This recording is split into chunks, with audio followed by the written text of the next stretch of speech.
I want to thank you all for coming out, and it always honours me and humbles me that so many people want to hear an Irish guy talk. But the reason I want to talk to you is to talk to you about you, not me. So today you're not going to hear very much of my opinion, you're going to hear a lot of fact, and I'm going to back it up by these wonderful documents, your founding documents. But I always start every presentation with a disclaimer, because there's certain terms you're not going to hear a lot of today. What are those terms? Republican, Democrat, left, right, Trump and Biden. The reason I always say a disclaimer right at the start is because I don't want you ever to think I don't think those topics are not important. They are, but they should be discussed exclusively by Americans. It's not an Irishman's job to get involved in the political fray within your nation. My job is to talk to you about reclaiming your narrative. Why? And this is the first question. So I'm going to share a lot of stories with you today. Why should you care about America's narrative? Why? John, do you know what's going on in our country right now? We've questions over our elections. We have Afghanistan. We have an economy. We have COVID.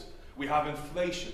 Why should I care about America's narrative when I have all of these other issues going on? Because if I do my job correctly today, you will appreciate your narrative, but you will also understand your narrative, your story, is the greatest story man has ever come together to write. And if you understand why it happened, you can solve every problem that you face as a nation right now. But before I do talk to you about America's narrative, I'm going to prove to you the power of a narrative. You see, America is a narrative. But also within your country, there's loads of individual narratives. First story, Martin Luther King. Whether you know a lot of history or you know very little history, you've heard the speech, I have a dream.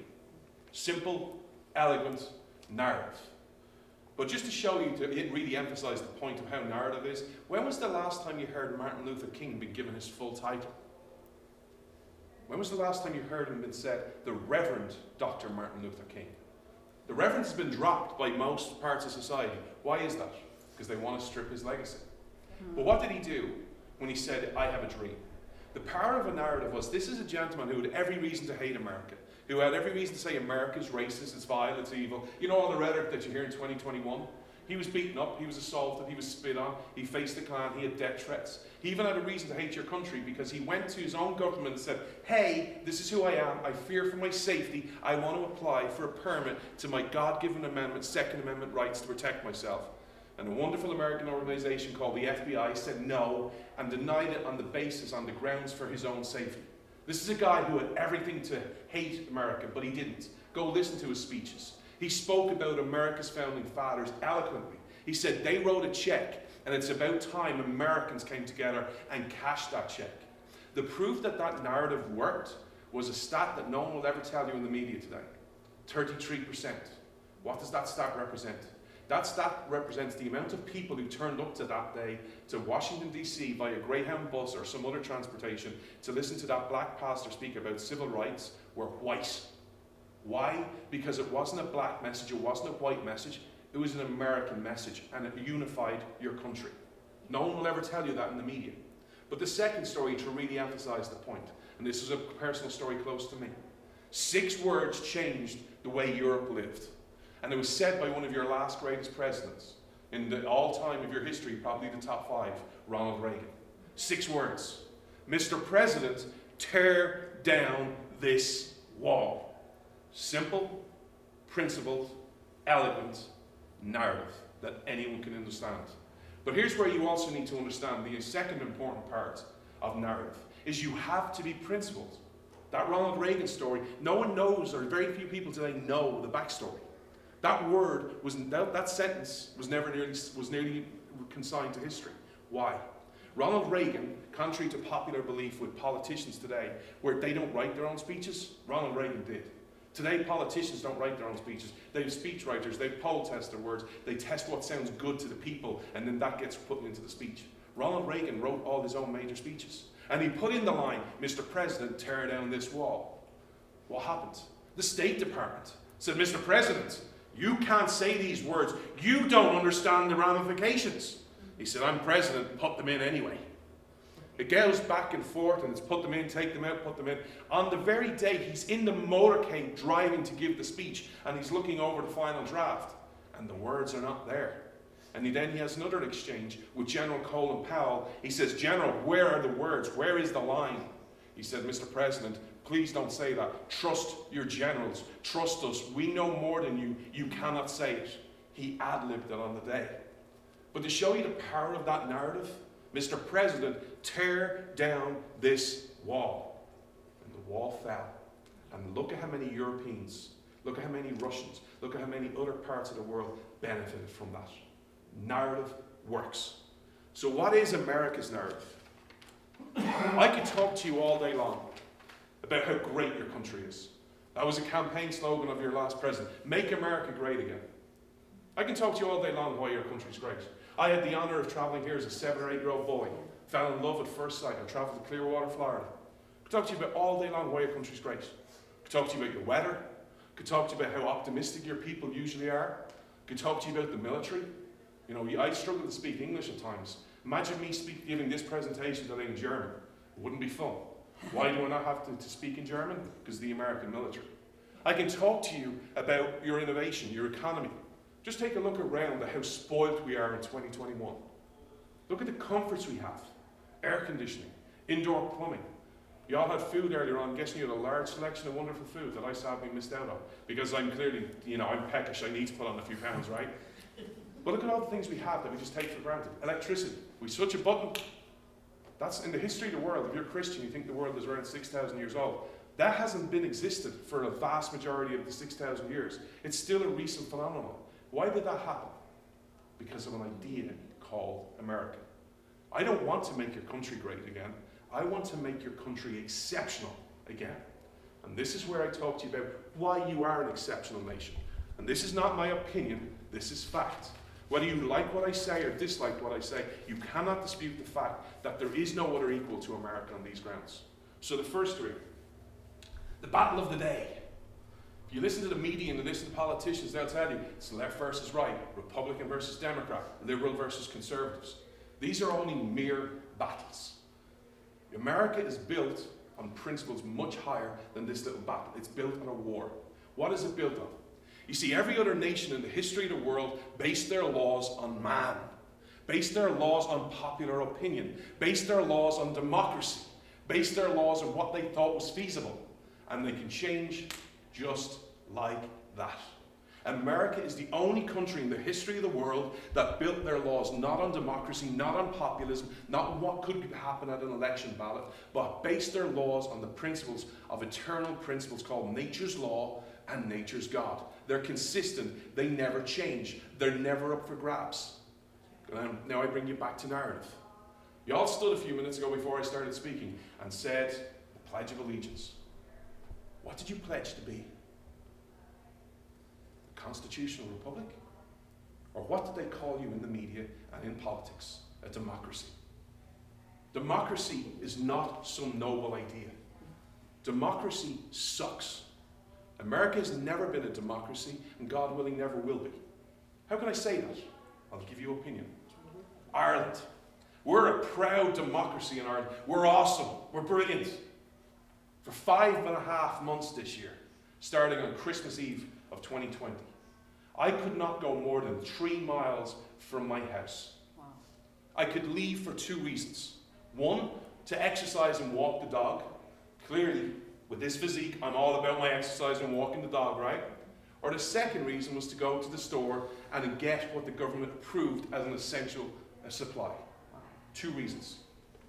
Why does that happen in the rest of the world?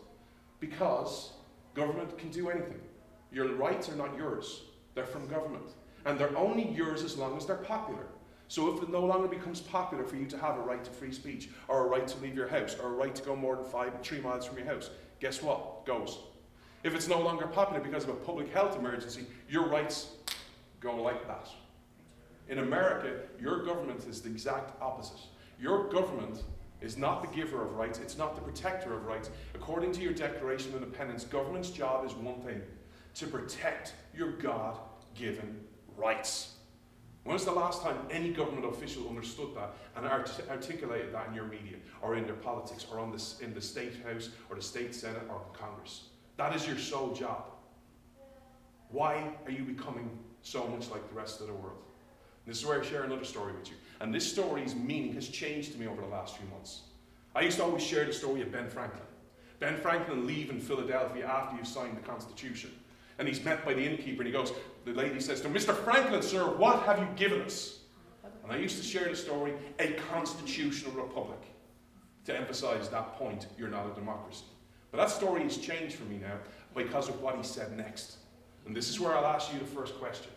His next words were, we have given you a constitutional republic, man, as long as you can keep it. How many today are actively seeking to keep your constitutional republic? How many people? Good for you. But on the whole, sadly, how many? How many even know why you're a constitutional republic? How many people are here will show you that. But this is what we need to do. We need to change the narrative. And this is where I give you another story, and this is where you get the special additional part of the speech. I'm in the great state of Texas. Wake up. So goes Texas, goes the nation. Where has Texas not been a leader? Second story. A story that's been misconfused and miscommunicated for the longest period of time that you probably know as Texans. Davy Crockett. Y'all can go to hell, I'm going to Texas. What did that actually mean? He wasn't going to just another state in the Union. He was going to a different country. There used to be this independence streak within Texas. Texas used to be a leader. Why are you not leading right now? Why is in some cases Florida more better than you? Why is Montana, a great state? I love Montana. I am not knocking it. Please do not misunderstand my passion for Texas as knocking another state. I love America, all 50 states of them. But Texas is a leader, or used to be. Why is Montana the only state that's passed regulations that even the federal government on the CDC is saying against the mandates? You have to be vaccinated unless you live in Montana. Why is Texas not the leader on that? Look at all the issues, on the debt, on the Constitution. Why is Texas not leading? It's time for you to understand your role, because as Texans, you get independence. This is come and take it country. Let's start being Texans again, even though I'm not one to say it. The second reason you're exceptional, your political power structure. If I had a whiteboard, I want you to imagine an inverted triangle. And that's what it looks like. Every other nation in the history of the world is an inverted triangle. The power is at the top. And every country, when it starts forming and becoming a country, the person at the top has many different titles. There's always one. President, prime minister, dictator, ayatollah, grand leader, supreme leader, whatever you want to call them. And they will come and say, I am at the top of this new government, and these are all my jobs, and this is what I will do. And underneath that supreme leader, there is always a body of parliament. Because even in socialist Cuba, even in theocratically elected Iran, they have to appear to be democratic. They always have a body for the people, quote unquote. Even though in places like Iran, you can't run for that parliament unless the Ayatollah says so. They always have to appear it. And they come along as this body of parliament says, okay, the person at the top has all these powers and responsibilities, we're doing the rest. And then the people at the bottom, the local government, kind of look, well, that person has all this power, the parliament has this, what's left? And then tag, that's us. But the thing you need to understand about this power structure is the people at the bottom operate at the sole discretion of the people at the top. There is no recourse. Let me give you what this looks like in reality. People at the bottom, one of their responsibilities is roads and bridges. Talk about narrative. Since 2007, I'm hearing about American crumbling roads and crumbling bridges. I've traveled about 5,000 miles already this trip in just over 5 weeks. Driven a lot. Driven to many different events. I've yet to cross a crumbling roads and crumbling bridge. In fact, I've been blessed to travel around the world, and I've traveled on crumbling roads and crumbling bridges. Your bad roads are better than some other countries' good roads. But that's the narrative. But let's go back to the political power structure. The people at the bottom, the local government, are responsible for the roads in this made-up country. And the person at the top says, this is a disgrace. This is our country. We need a $1.3 trillion infrastructure package to solve these problems. They can take that power because the people at the bottom operate at the sole discretion of the people at the top. That's every other nation in the history of the world to today, bar one. America, well, it's not inverted, it's an actual triangle. And at the top, your Constitution. Your top figurehead has a very small role. It's Article 2, it's the President.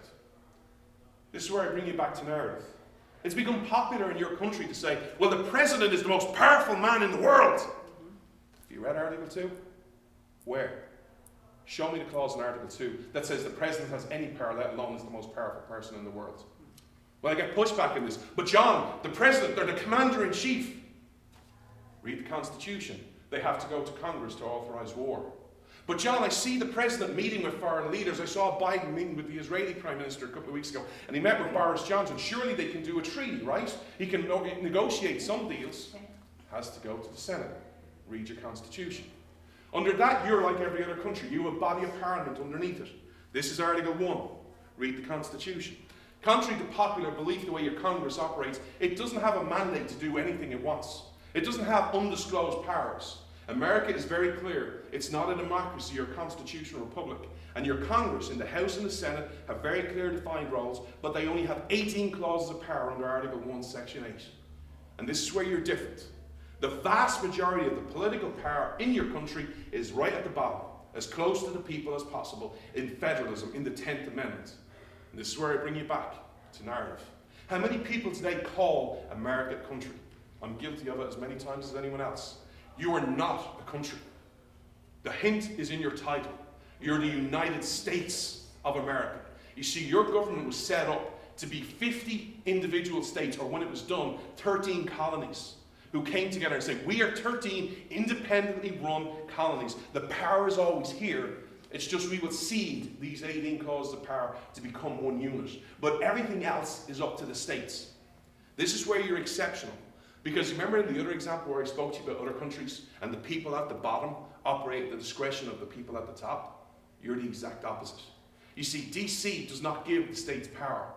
The DC only has the power and can only act as long as the states allow them. Why are you allowing them?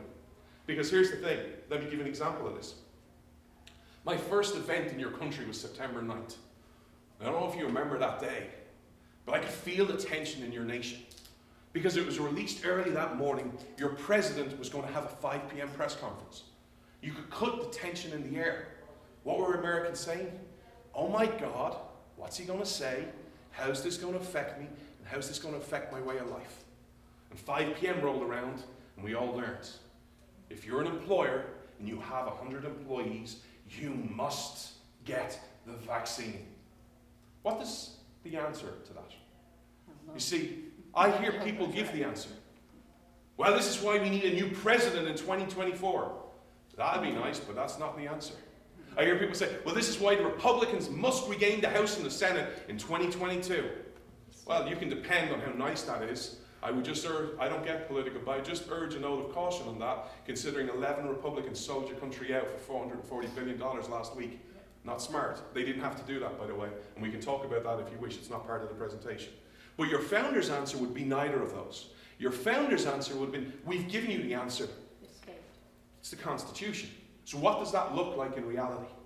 You have governors, you have mayors, you have local senators, local congressmen that should be standing up, and congresswomen, standing up and saying, Mr. President, you can sign all the laws, all the legislation, all the regulations, you can do anything you want.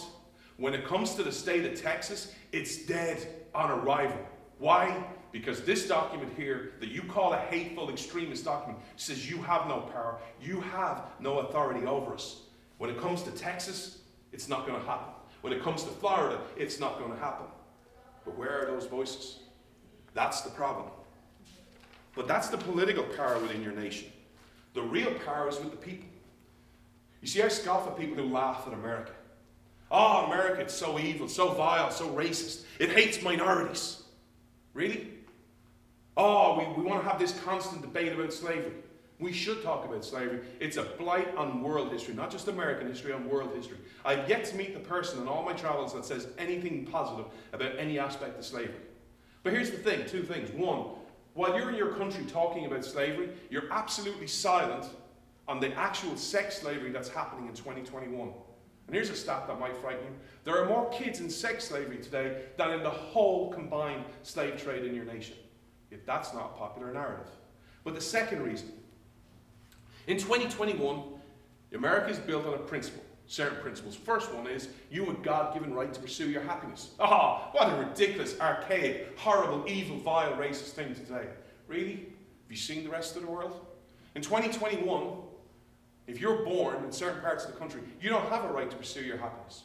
As a son, the first son, guess what? You don't get to decide what you want to do. You don't go, hey, I'm going to see what I go through school and see what I'm particularly good at. No, you're the firstborn. You must be a doctor. You, sir, the secondborn. You must be a lawyer. You, young lady, are the firstborn female of the family. Congratulations, you get a choice. You can be a teacher or a nurse. But you don't have a God-given right to happiness. This is not 1860 or 1960. This is today in 2021. But likewise, we still live in a world where you don't have a right to pursue your happiness. You must have an arranged marriage. If you two got together, oh my God, can you imagine the babies? Oh my God, could you imagine the fortune? Oh my God, if our families merged, we would be unstoppable. You must marry. Not because you love each other, not because you want to each other, but because the families need to merge together. That is still popular in 2021. America is the answer where you have a God-given right to pursue your happiness. Start embracing it. But also of the understanding that your nation is built on other principles. You're based on the individual. You see, a fundamental principle that's enshrined in your Declaration of Independence. All men are created equal. All men are created equal. Powerful. Thomas Jefferson's been labeled as a racist right now. He's been labeled as a white supremacist. He's been labeled as a hater. How can someone who's those words write those words? All men are created equal. Why is this so powerful? Because it goes against every other system in the world has ever known. I come from a country that you've embraced philosophically, Ireland, Europe, where you talk about a class system. Oh, we're part of the middle class. It's become popular in your country. Hey, you know, the success of America is a growing, vibrant middle class. Why does this go against every American principle? Class system. You are upper class, you're middle class, and I'm lower class. But we're all created equal. How does that work philosophically? But let me give you the English example. You remain upper class, you get a promotion, you're upper middle class. You, young lady, are upper class, you're lower middle class, and I'm lower class. That's the 5 classes in England. But we're all created equal. Philosophically, it's inconsistent. But you also need to understand that Thomas Jefferson was not a racist. Why? Because he dared write these words. We need to know our history. Thomas Jefferson did not have to put those words in the Declaration of Independence. He could have merely put the accepted language of the day that had a 500-year precedent. What was the accepted language of the day? The Magna Carta. All free men are created equal. Us at the top are all free, therefore we have these rights from God. The people at the back, because you sat at the back, guess what? You don't have these rights because you just, I don't know, for whatever reason, you're not free. You don't have those protections. But we're free, we do. Thomas Jefferson could have easily wrote those words. He didn't. He spoke about all men being created equal. And this is where I go back to another point of why you're exceptional. Again, I've given very few opinions. These are facts. You may disagree with them, but these are facts. Your founders were not dumb. They studied world history. They studied the ancient Roman Senate. They studied the great British Empire and said, why are these nations bad and why did these nations fail? What can we do? But they also understood human nature. And this is where I bring you back to narrative. Look at the narrative in your country from all sides. You're so focused exclusively on your rights. I have a right to free speech. I have a right to a gun. I have a right to an abortion. I have a right to healthcare. I have a right to a contraception. Do you know what's never mentioned in your society? Your responsibilities. Why did your founders, how can I say this is not an opinion? I'm going to quote you your founding fathers. Your Declaration of Independence. And clearly it was important because they said it not once but twice. Quote, it is the right of the people to alter and abolish and to institute new governments. And 2 lines later said, under absolute despotism, it is their right, it is their duty to throw off such government and provide new guards for their future security. Rights without responsibilities always leads to tyranny. Because there's no society that's ever existed that says, you just focus on your rights and the responsibilities will look after themselves. No, government always takes up that slack. And then government is always the problem. What does that look like in reality? Education. I'm guessing most people in this room are skeptical of the government or flat out dislike it. But yet most people in 2021 say, give me a definition of education, public schooling. You really? What do you think was going to happen? You're going to give all your kids' education to the government, and somehow it's going to end well. Have you been to the DMV recently? Have you been to any government organisation? Why did you think education was going to end well? Oh yes, we're going to give the government the power to educate our kids, and they're going to be known as pro-American and love America and understand why America is an exceptional nation. Really? Because you need to go back to your founding. If Thomas Jefferson or James Madison or George Washington was standing right there, and we could ask them one question, give me a definition of education, how would they have answered? Pulpits, family, parents, community, siblings, public schooling. Yet we only do public schooling today. And then we wonder why it's popular to say capitalism has failed, why it's popular to say America's evil, vile, and racist. We've abdicated our responsibility, and it's time we take it back. But then I talk to you about another point, about why your revolution was exceptional. If I listen to the narrative in your country, every solution about saving America always boils down to one fundamental principle: winning. Gotta win. Got to win the White House in 2024. Got to win the House and the Senate in 2022. We need this person as governor of Texas. We need this person to win. We need that person to win. We need these elections to go our way. We need somebody to win to save America. Your country was never built on the idea of winning. Why can I say that? That sounds like an opinion. Back it up with fact. Okay, I will. Your revolution was the exact opposite revolution to every other nation in the history of the world. Every other revolution started by saying, hey, you know what? I don't like the king's boot on my throat. I'm oppressed. I don't like this tyranny. It's hell. Hey, you don't like it either, right? And you don't like it either, right? And you don't like it either, and you don't like it. How about we all rise up and we take on the king? And if we win, we get our freedom. But if we lose, what's the worst that can happen? The king's boot is already on our throat. What, he might execute us? It's worth the risk, right? Your founders were the exact opposite.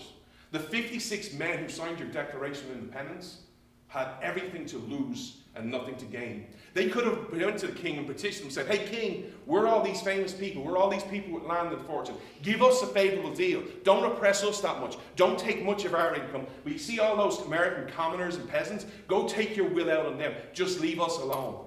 They could have done it. I'm not saying they would have been successful, but they could have done it.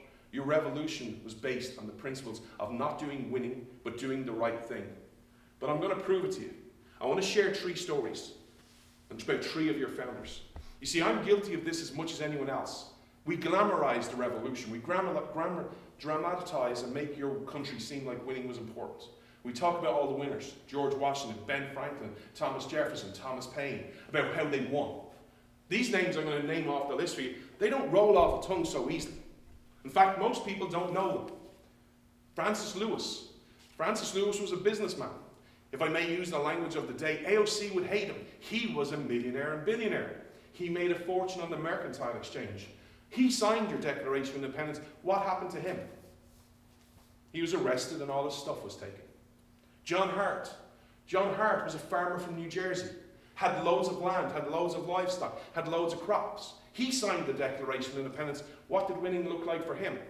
He returned to his farm, and there was orders from the king to be executed him. He goes into hiding, and he eventually dies because it was a brutal winter. The third one was Richard Stockton. Richard Stockton studied in Princeton. He was a lawyer. He served on the New Jersey Supreme Court. He signs the Declaration of Independence. What was his prize? He never again hears one case on the Supreme Court. He's locked up, he's starved, he's tortured, his fortune is stolen, and his last days are spent living off the charity of friends. The thing we need to understand is how we got here. 2021, listening to an Irish guy. We didn't get here by winning. We got here by your founders doing the right thing. And we got here by American patriots willing to risk it all to pass a better America on to future generations. And it's time for us to do the same. Anyone ever been to Arlington National Cemetery? Because there's this myth and this narrative in your country that America sucks in 2021, that there are no heroes, that everyone's corrupt, everyone's horrible, everyone's hateful. Ever been to Arlington National Cemetery? I went a couple of years ago. It's amazing, isn't it? Many times. It's amazing. It is as the picture and the rhetoric would suggest. You have rolling hills. And I went to the tomb of the unknown soldier and I just looked out and I saw these rolling hills. And all you see is these white little markers of American patriots who served the Revolution, the Civil War, World War I, World War II, Vietnam, Korea, all around the world. They made the ultimate sacrifice. What did winning look like for them? And this is where I get really personal. I ask you to ask yourself one hard question. Did they die in vain? Did they die for nothing? Did they die to overcome the enemy of the day, and just for today, for us just to give it up because we're too comfortable? Are we going to go to heaven or hell and look them in the eye and say, I know you fought and made the ultimate sacrifice for freedom, and God bless you for doing it, but I just couldn't do the same? We need to make the same sacrifice. And we need to start understanding that if we want to start saving America, it's going to require pain and sacrifice. And this is where I say to you, you're Americans. In America, anything is possible. I'm a simple Irish guy who aspires to be an American. This Irish guy has been blessed with 65 events in 85 days in 15 states. I've put all my life savings in to do this tour. Put in $10,000. I don't come from money.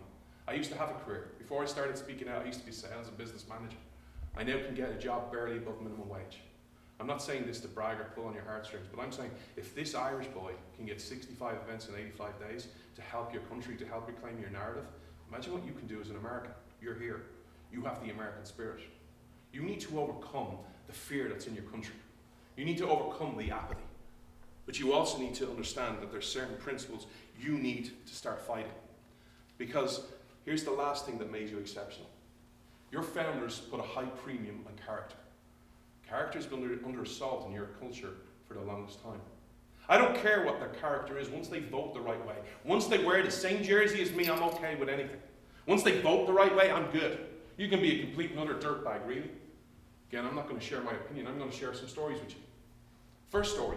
There was a person who fought for America, fought for freedom in the Revolutionary War, fought for the good guys. What did he do? He went and fought for the English.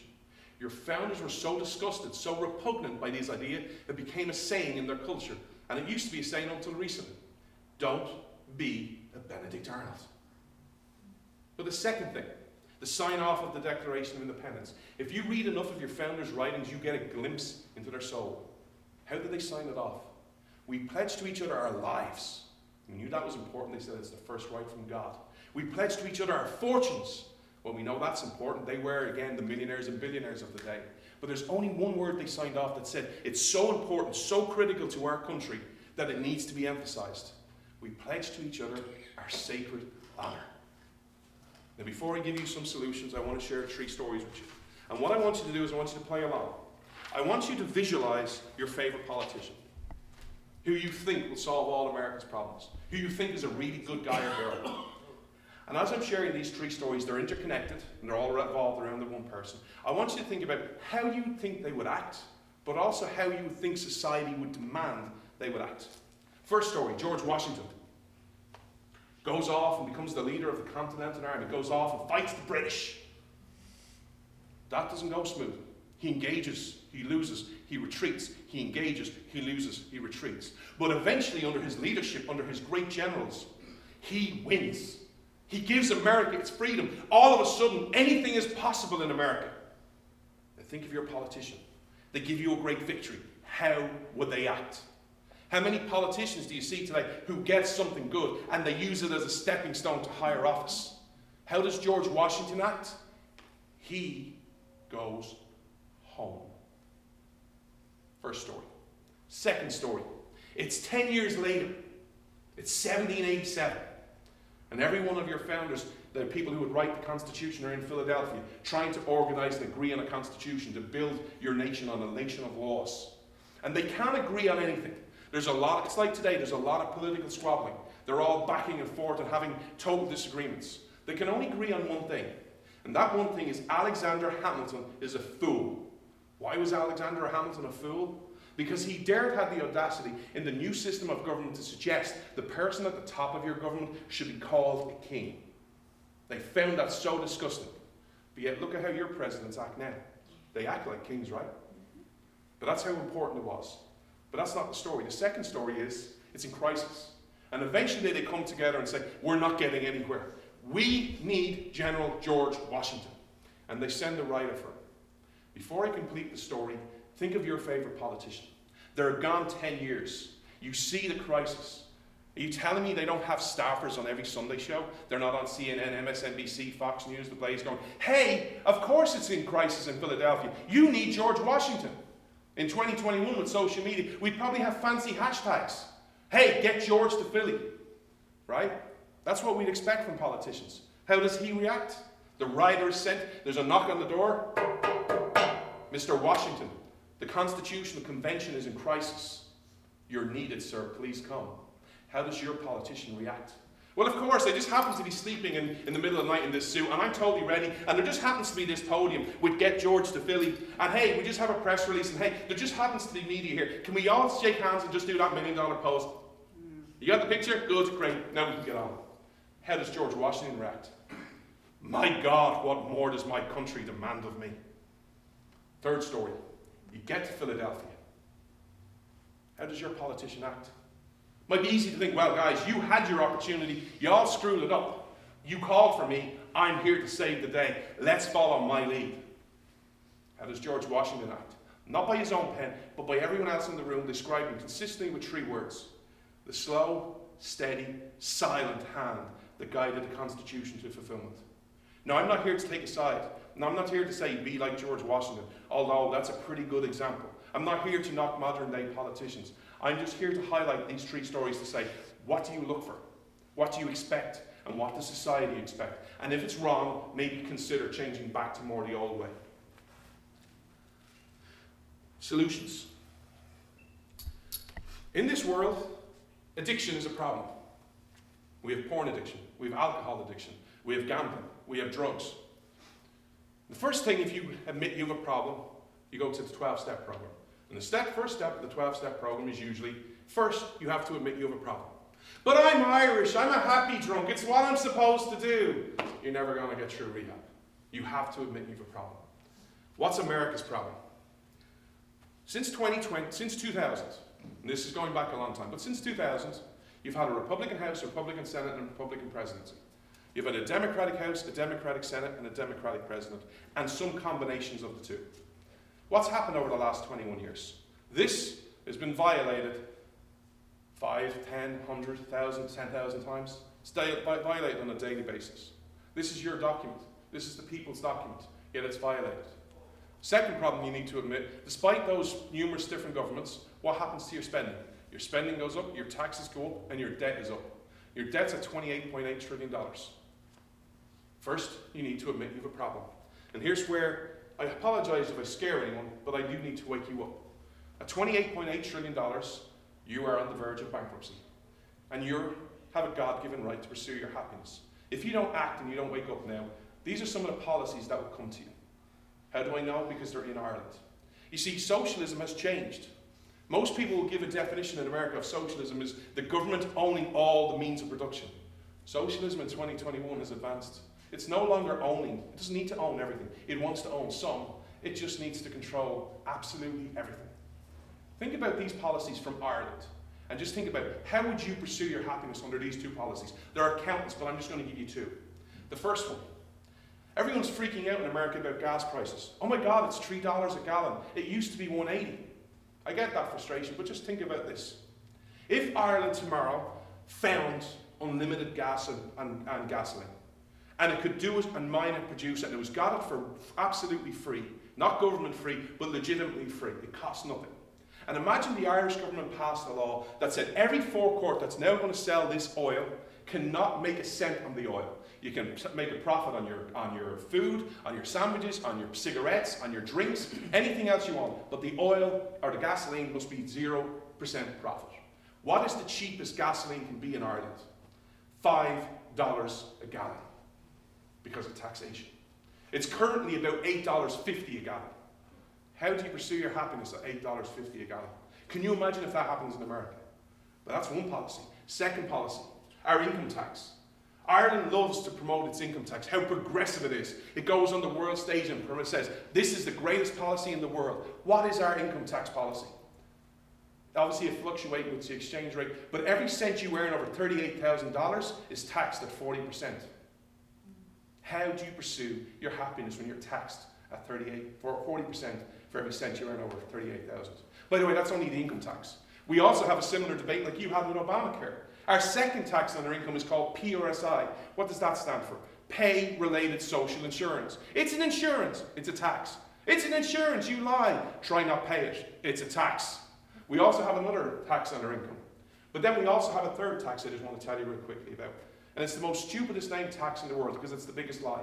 It's called VAT, Value Added Tax. Oh, this tax is going to get a job, right? It's going to add value to my product. Oh, it's going to add value in the sense it's going to be taxed at 21%.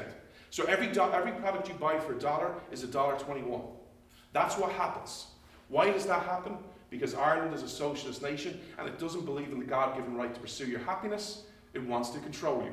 And with those three policies, and there's a litany more, they control the people. There is no innovation. There's very little creativity because there's no incentive to dream and dream big. You need to understand these policies because of $28.5 trillion, or $28.8 trillion, sorry, I misspoke. You're going to get these policies. Why? Not because they necessarily want to pursue your happiness and kill it, but because you need to pay for your debt. Wake up. These are coming to you right now. Second solution. Don't whitewash your history. If you understand your history, it makes your argument stronger, and I'm going to prove it to you. When I came over here, I was told, oh, I guess you're going to speak to a load of those right-wingers. Probably speak to a load of Trump supporters who hate minorities. You know what's sad about our friends on the left? I know your dark days better than you do. I know their dark days better than the left does. I'm going to share a couple of dark days with you. First one. How many people who think America's evil, vile, and racist know what the Battle of Wounded Knee was? The Battle of Wounded Knee was a day, and I'm not going to say murder because that's a generous kind of description of the day. It wasn't a murder. It was a slaughtering of 250 Native Americans after they'd agreed to give up their Second Amendment rights. That's a pretty bad story, right? You don't think I could make that story any worse?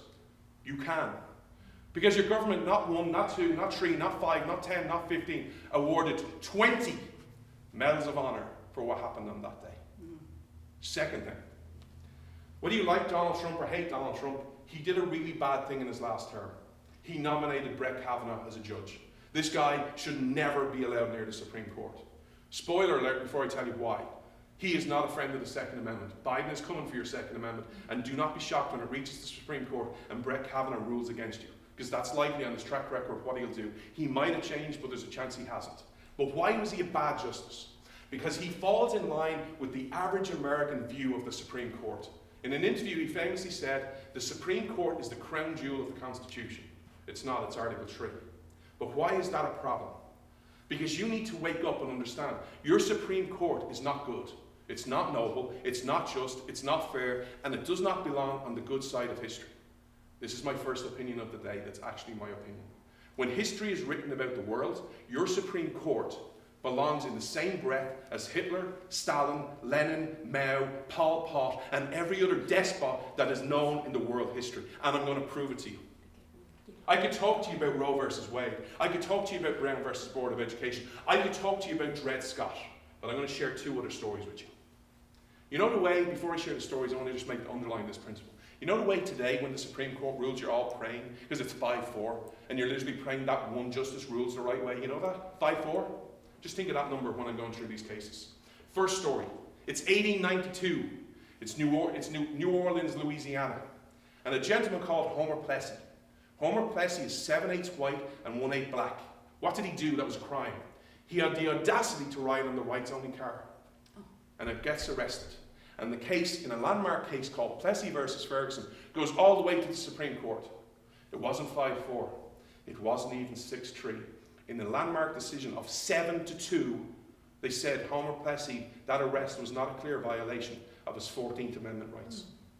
Second story. There's not many things Americans can agree on right now. Thankfully, you can agree on this principle. Adolf Hitler is a really bad dude. Please, as this Irishman, please beg you, don't make that partisan. Just make that everyone university hates Hitler, left and right, okay? Please. Why was Hitler bad? Well, he was a white supremacist. He was an Aryan race guy. Yeah, what did he do about it? He interned his own citizens and then put them in gas chambers. Then America came and saved the day. Thank you, American military. We're forever in your debt. But what were you doing at home?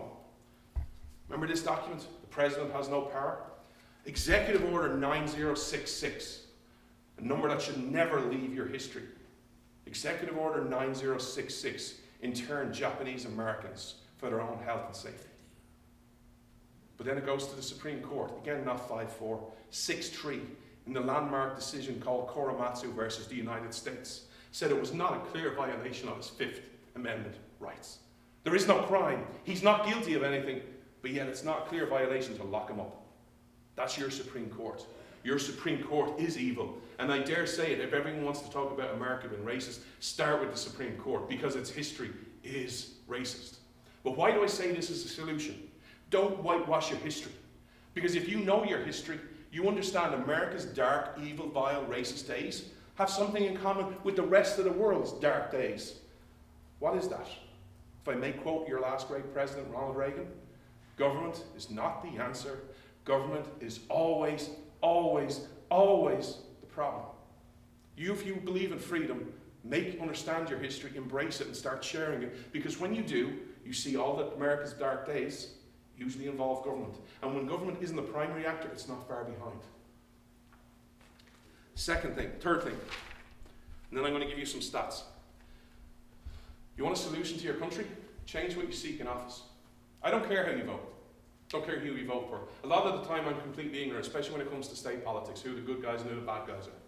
But I ask people, how did you vote in this election? How did you vote for your local office? How did you vote for this office? How did you vote for sheriff? How did you vote for president? I've asked this question tens of thousands of times of different people on different offices. I'm going to use the famous election, 2016, Donald Trump versus Hillary Clinton. Why did people tell me they voted for Trump? Whether you like him or not, these are some of the reasons I got.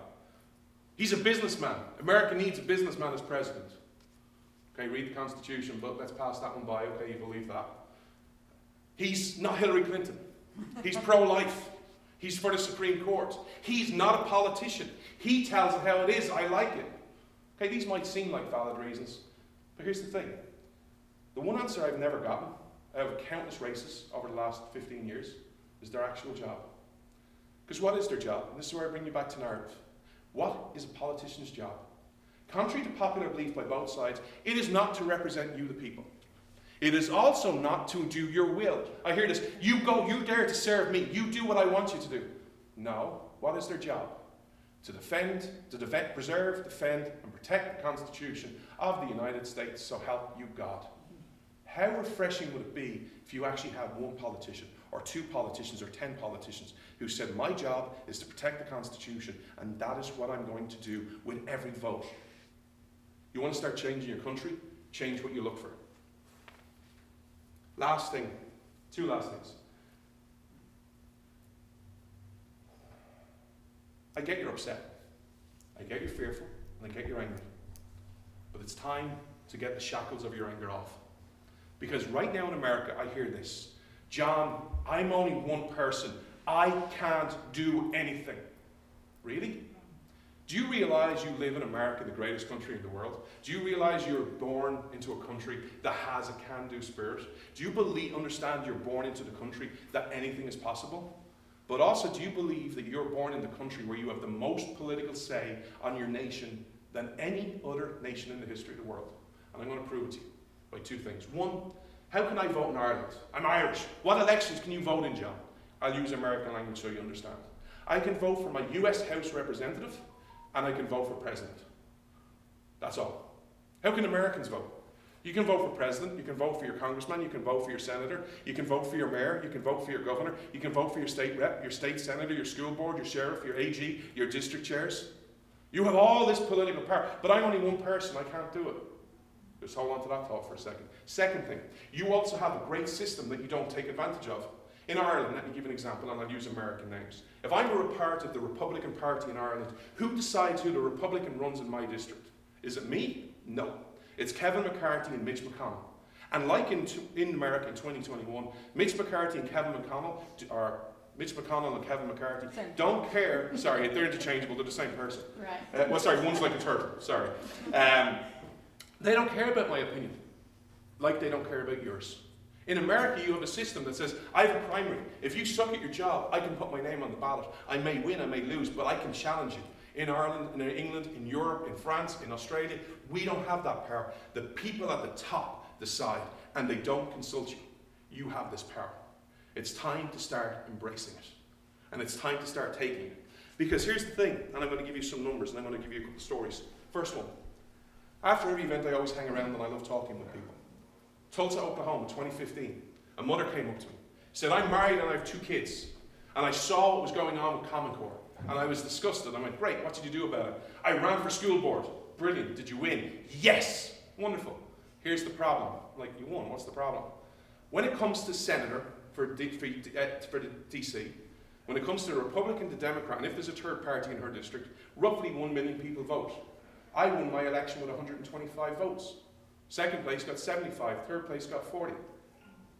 You're not using it. You've abdicated your power. How many times do you see the turnout down? If you did a graph, like a whiteboard, this is your turnout of elections. It's up and down. When the president's on the ballot, you roughly average 60 to 65%. When the president's not on the ballot, you average 40 to 45%. Why do more people turn up to vote for the office that has no power than your local offices? But also, how many people actually know their local rep? How many people have a relationship with their local sheriff? How many people have a relationship with their local school board? How many people know them? That's the answer. It's federalism. Get involved in it. And this is where I leave you with the last solution. Two numbers that changed America. 27 and 358. 27. What does that represent? Thomas Jefferson hated the king. There is no doubt about it. How can I say that? In the Declaration of Independence, there was 27 reasons he was breaking up. It's the greatest divorce letter ever written. Hey, it's not, you know the old excuse, modern day excuse, it's not you, it's me? No, with Thomas Jefferson breaking up with the king, it was definitely, it's not us, king. It's definitely you. We don't, let's keep that ocean between us. 27. But what did he do before he said all these 27 reasons? Might be easy to kind of go, hey, king, I hate you. Hey, I'm divorcing you. This is why I'm doing it. Thomas Jefferson didn't do it. The number 358, what does that represent?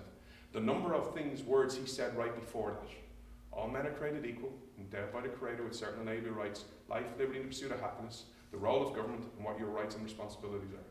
He did that all before he gets to the king and the issues with the king. Why is this an American principle? Let me give you an example. Common Core. Many of you are probably engaged with Common Core, right? It was a horrible, disastrous thing to be involved in. And then you rose up and said, no. And then it appeared you won. And what happened? The movement fizzled out. Was the education system perfect after Common Core? Was there no more work to be done? I hear people saying, I don't want America to be socialist. Don't tell the world what you're for. Don't tell the world what you're against. Tell the world what you're for. Because here's where I'm going to prove it to you by your people. The average person in America, name what I just said, off the tongue. All men are created equal. Life, liberty, and the pursuit of happiness. We pledge to each other our lives, our fortunes, and our sacred honor. Just rolls off the tongue, right? Imagine I just did a gotcha moment on everyone here, and I said, okay, great. I'm going to start at the front, I'm going to go all the way back and then to this side. Name the first issue that Thomas Jefferson had with the king, and quote it verbatim. I'm not going to do it, by the way. Don't worry. That lady had a really scared look on her face. You can't do it. If I went to the room, and all the presentations I've given, I've only ever met one person, and he said no taxation without representation. While that is in there, it's not word for word verbatim. That's not exactly what they said. No one can do it. Why? Because it's not an American principle. I'm not knocking you. This is a good thing. It's not an American principle to say what you're against. It's an American principle to tell the world what you're for. And this is my second opinion as an Irish guy. When is America at its best? You're at the best when you're the Statue of Liberty. When you're holding your principles firm and tight. They don't change. And you're shining a light for the rest of the world, saying, you can follow us too. This is the way. I look around at America. What is America for? What is America's unum today? I can't tell you by your discourse. I know what I would like it to be, your Declaration of Independence, your Constitution, and your Bill of Rights. Start making it your unum, but also understanding the power of your ideas. We live in a world of insults, right? We all love our viral moments. Let me tell you America's best insult. There's not an angry word in it. It's by a lady called Emma Lazarus. Give me your tired, your weak, and your huddled masses yearning to be free. What was that saying? It was to Europe at the time, but it's still up today. All those people you say can't make it, all those people you say don't come from the right background, the right family, the right education, the right religion, all those people you say are crap, that will never amount to anything in society, give them to me, and I will give them opportunity. And look at how many immigrants have come to America for an opportunity and have achieved the American dream. Start telling the world, once again, your story. Start telling them your unum and start reclaiming your freedom. Because you had a glimpse. It's time to wake up. Because I get the fear. But you also need to understand this enemy is not powerful. I hear this, America's days are over. This is the enemy we can't beat. Really? Have you read your history? Really? The idea of a bunch of farmers, a bunch of peasants who didn't have guns, who didn't have training. A lot of them didn't have shoes. Many didn't have full bedding. Going against the superpower of the day, the English, who were well trained, well armed, who had all the equipment, who had port and wine. And if you read some of the accounts, were singing and dancing and having a merry old time while they're fighting you at war. They were so fancily dressed, they had the red coats with their shiny lapel buns. You really think you can't overcome that? You did. And to prove it wasn't a fluke, you did it again in 1812. You've overcome everything from segregation, from Nazism, from communism, from the World War I, World War II, slavery. You've explored everything from the swamp and to the stars. This is your story. And yet in 2021, this is the enemy we can't beat. Really? Have you seen this enemy? This is not a powerful enemy. This enemy, I tell you, I see it. I'm familiar with it. It is nothing more than the Wizard of Oz. I am the great and powerful Oz. Fear me. And then we look behind the curtain, and it's a guy who cannot stay awake more than 2 hours a day. That is the truth. This is not a powerful enemy. Because here's where I'll give you some academic figures to focus on the right numbers, because attitude is key. I was part of a panel in South Carolina about 3 weeks ago. There was an American, there was me, there was a Russian and a Cuban. And they both escaped Soviet Russia and Socialist Cuba. And one of the questions that we debated was, at what percentage of people in a country has to turn dark before you write that country off? The low number, this is done by academic studies, the low number is 7%. If 7% of a country turns dark, done. Forget about it. This is disputed. There are some people who think the high number is 13%. If 13% of a population turns dark, country's dead, just give up on it. Here's the thing I want to talk to you about. Let's give it the high number. Let's say 13% of your country's dead, or is dark. Everyone else says the country's done. You have the power. Why? Because there's still 87% of the people. You see, the problem in most countries is the reason the 13% make it dead is because the 87% don't believe they have the power, don't have the fight, are apathetic, are resigned to defeat. Please tell me those men and women did not die in vain. Please tell me you're not resigned to defeat. Fix your attitude, because American history is making the impossible possible. America's best days can be still ahead of her if you fight, if you sacrifice, if you rise up. But if you have a defeatist attitude and you lay down, you are done. But I don't believe that's true, because I know American history. I've studied it. Every generation is faced with a challenge, and every generation rises up and comes out better and offers a better world and a better America for its citizens. Please tell me I'm not standing amongst patriots right now who are willing to accept that this weak, pathetic enemy is the enemy that's going to do you in. Please tell me that's not the case. And this is where I leave you with one last saying. How do you solve America's problems? Remember those 3 stories I told you about George Washington? Where you go, the Revolutionary War, what more does my country demand of me? And then he gets to Philadelphia. What was the first thing Washington said at that convention? He didn't say a lot. He was silent, remember? That was one of the 3 S's. But there's still a few political squabbles, they've died down. And they still can't agree on very much. And George Washington stands up. And the audience goes quiet. What's George going to say? Is George actually going to speak? And this saying is what we need to do. Let us raise to a standard to which the wise and the honest can repair. The rest is in the hands of God. We will work together. We will stand together. And I will stand by your side. I will do everything I can. I'm all in. This tour is me burning the boats. I'm all in on your country. Are you with me? Are you going to do it? Because I tell you, if you're with me and you're with your country and you find your ruin, we will work together and we will sacrifice together to make America the best comeback story since Jesus Christ. Thank you so much.